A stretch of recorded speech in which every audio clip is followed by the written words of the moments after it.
అందరికీ వందనాలండి. దేవుడు ఈరోజు మన కొరకు సిద్ధపరిచిన వాక్యమును చదువుకుందాం. శ్రమలో నుండి నీవు నన్ను రక్షించదవు.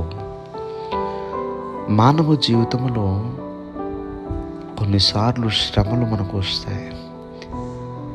ఎలాంటి శ్రమలు వస్తాయంటే, ఏ దారి కనుక మన చుట్టూరు శ్రమల మధ్యలో చిక్కుకున్నట్టుగా అయిపోతాం. ఎలాగైనా శ్రమల నుంచి తప్పించుకుందాము అని అనుకుంటే తప్పించుకోవడానికి చిన్న మార్గం కూడా మనకు దొరకదు. అలాంటి శ్రమలు కొన్నిసార్లు మన జీవితంలో వస్తూ ఉంటాయి. అయితే అప్పటి వరకు చాలా ధైర్యంగా ఉంటాం, సంతోషంగా ఉంటాం, పర్వాలేదనుకుంటాం.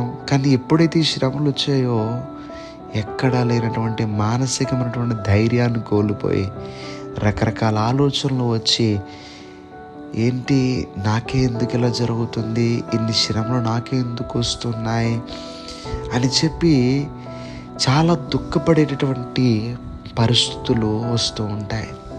అయితే ఆ శ్రమలు వచ్చినప్పుడు మనం చేయాల్సిన పని ఏంటంటే దుఃఖపడటం కాదు, మనలో మనం బాధపడటం కాదు, ఏడవటం కాదు.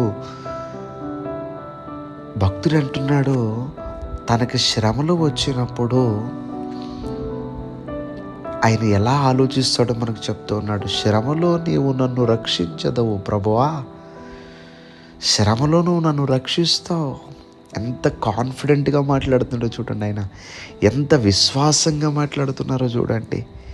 నీవు నన్ను రక్షిస్తావు. మనమైతే శ్రమ వచ్చినప్పుడు ఏడుస్తాం, ఏంటి దేవుడు నాకు ఎందుకు సహాయం చేయట్లేదు అని చెప్పి దుఃఖపడతాం. కానీ భక్తుడు అంటున్నాడు, నీవు నన్ను శ్రమలో రక్షించదవు ప్రభువా, నువ్వు నన్ను రక్షిస్తావయ్యా.